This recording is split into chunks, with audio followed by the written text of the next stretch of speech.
The summer we finally got our ending, a deep dive into the heartbreakingly perfect finale. Let's all just take a collective breath. For 3 seasons, we've lived and breathed the salty air of Cousins Beach.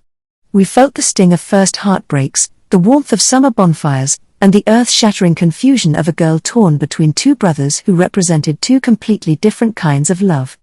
The Summer I Turned Pretty has been more than a show, it's been a yearly emotional pilgrimage.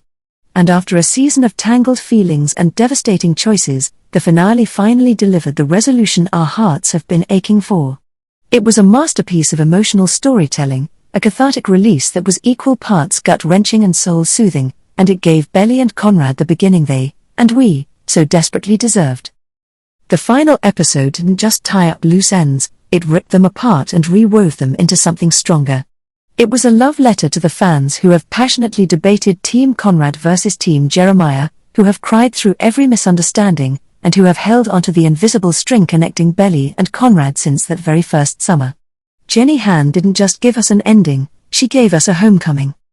The door that almost closed forever. The finale opened with a scene that felt like a physical blow. There was Conrad, laying his entire soul bare, finally saying the words Belly had waited a lifetime to hear. He loved her. He had always loved her. It was the confession that should have solved everything, the key to unlocking their happy ending. But this is Belly's story, and her journey has never been that simple. Haunted by a storm of self-doubt, fear, and the weight of past hurts, she couldn't trust it. She couldn't trust him. More painfully, she couldn't trust herself. When she told him to leave, you could almost hear the collective shatter of hearts around the world. It was a brutal collision of his vulnerability and her insecurity. As that door clicked shut, it felt devastatingly final. He had finally opened up completely, only to be turned away. In that moment, it seemed like the fear had won. We watched him walk away, a solitary figure carrying the weight of yet another rejection, and it felt like the end of an era. But as we've learned from Jenny Han, sometimes the most definitive endings are just the prelude to the most beautiful beginnings. The ghosts of summers past. Just when all hope seemed lost, Belly's phone buzzed. It was a simple text from her mom, Laurel, with a picture attached. It wasn't a glamorous photo or a reminder of a grand romantic moment. It was a picture of a little girl, face smeared with birthday cake, beaming with pure, unadulterated joy. It was little Belly. And in that one image, everything shifted. It was the turning point, the quiet, internal revolution the entire series had been building toward. Through a moving inner monologue, Belly finally confronts the truth she's been running from.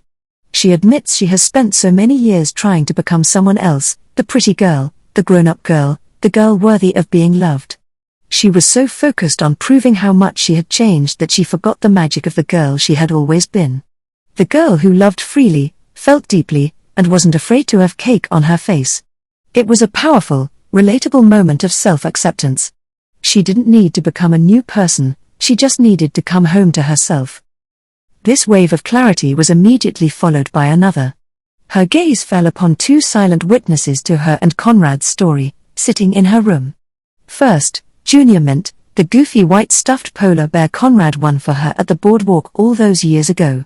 With his silly sunglasses and gold chain, the bear was a perfect symbol of Conrad himself, a little bit goofy, a little bit cool on the outside, but underneath it all, a soft and comforting prize won just for her.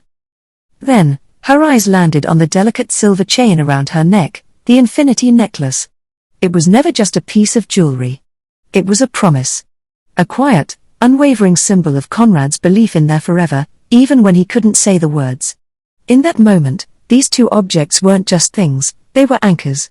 They collapsed time, pulling her past, present, and future into a single, undeniable truth: she had always loved Conrad Fisher. And in his own quiet, complicated way, he had always loved her back. The race for a second chance.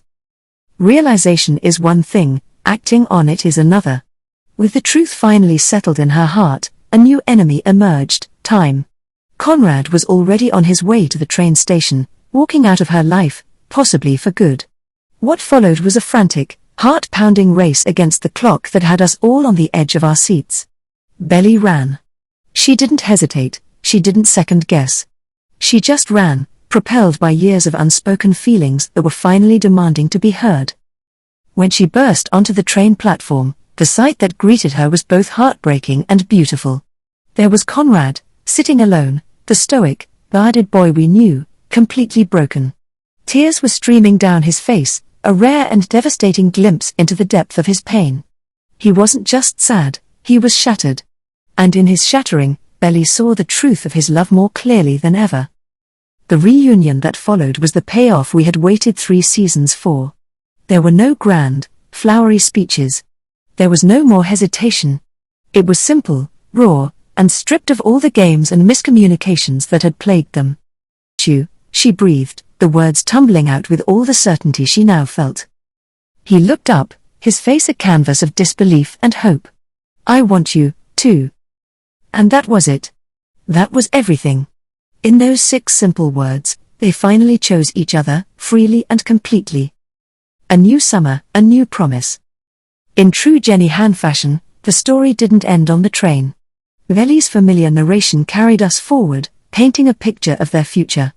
We learned she didn't return to Cousins that next summer, but eventually, she did. Her closing words as she and Conrad pull up to the iconic Fisher Beach house are a promise in themselves. Nothing beats coming home after you've been gone a long, long time. And just as it always had, the beach house held a million promises of summer. And what just might be. The series faded to black not on a dramatic kiss or a fight, but on pure, unadulterated possibility. It ended with the steadfast presence of Cousins Beach, the place that served as the keeper of their childhood memories and now, the foundation of their future. The series has ended, the story hasn't. A movie is already confirmed, with Jenny Han promising to bring a major milestone from the books to the screen. For anyone who has read the 3rd book, that can only mean one thing, a wedding. A wedding set against the backdrop of the ocean, at the beach house where it all began. If this finale was about choosing each other in the moment, the movie will be about choosing each other forever.